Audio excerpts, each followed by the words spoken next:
All right, we're going to jump into this shooting breakdown with a side-by-side view with you shooting next to me. I want you to take a look at this a couple times.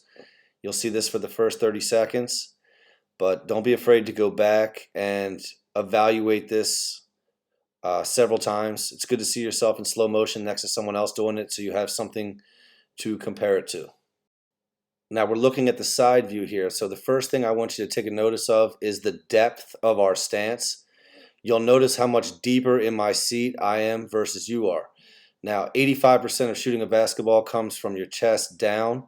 So we really want to emphasize more lower body action and activity in your shot to generate more power and balance. Okay, back to the front view here. I really want you to take a look at the width of our stance.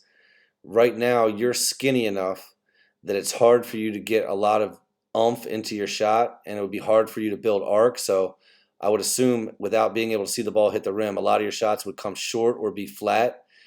So a really important detail I want you to take notice of here is how you're straight up and down, then you bend your knees after the fact. I want you to really concentrate on having a deeper stance so you're not bending after you catch the ball. That's a wasted motion. You'll see here in the still frame photos that I'm at my lowest point already.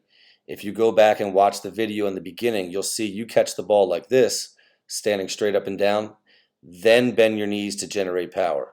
We want to eliminate that extra motion in your shot. We want you to be at your lowest point, then come straight up into your shot. Now I want you to take a look at ball positioning here as well. Notice how I hold the ball in my right pocket and tight to my body. I want you to concentrate on doing that as well. You'll notice the ball is almost in the center of your body, nearly off to the left, and your hand positioning is in a way that your hands are going to shift and move on the ball. You want to have your hands loaded from the beginning. So you want to have your hand behind the ball and your wrist crinkled with your arm and your elbow back in a loaded position. You'll see your elbow is already forwards and your hand is on the side of the ball here.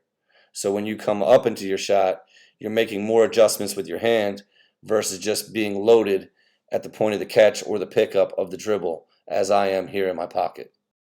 Taking a look at my video here from the side view, you'll see the hand is loaded, there's very little motion, and that elbow comes from behind the ball to swing under. Now we're going to take a look at how the ball comes up from the midsection.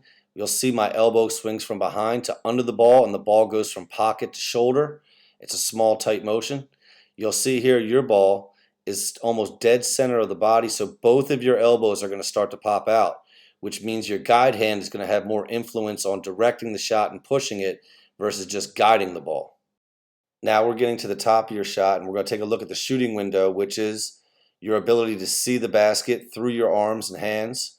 You can see my eyes here in the shooting window as my elbows are spaced out well, versus your elbows start to both pop out at this point, so you're almost blinding yourself. So I can imagine you having to look over top of the ball to try and find the rim, which will also keep the ball lower at your release point, which would cause more of a flat shot and a line drive. So your initial hand positioning is causing this elbow to pop out. So besides getting that hand loaded behind the ball, we got to work on getting your shooting elbow under the ball and being able to have more vision at the top, which will create a better shooting window. And what we have to also work on is not influencing the ball with the guide hand as a power source. You'll see here, as we both let go of the ball at our release point, your guide hand, thumb, and pointer finger are starting to flick the ball as to push it towards the basket, and you'll see it kind of roll off your thumb, versus my guide hand is flat and firm, straight up in the air. My shooting hand is doing the snap lock motion to shoot the ball. So it's a one-hand release with a guide hand firmly planted on the side. We got to get that guide hand you have a little more flat and a little bit more straight up and down. Now you'll take a look at it here. You'll really see yourself flicking the ball to the side. You're getting a little bit more above your head and you get a higher release point here, and it's coming off your fingertips well. But you really want to not flick that guide hand. And the reason that's happening is because you're not using your legs enough downstairs. So you're trying to find power at the end by pushing it with your left hand. Now you'll see here my guide hand is flat and straight up and down. We both release the ball. My shooting hand is snapped and my elbow is locked. Yours is the same, but you'll see your shooting hand twist out. That's because your elbow was popped out and your guide hand turns in. It all comes back to our strength of stance. So you'll notice that even at the very end, at the finish here, how skinny and up and down. Now, I want you to know that I use an exaggerated wide stance, so you don't have to get quite as wide as I am. But we definitely have to concentrate on building a stronger stance, which will create more power and more arc into your shot.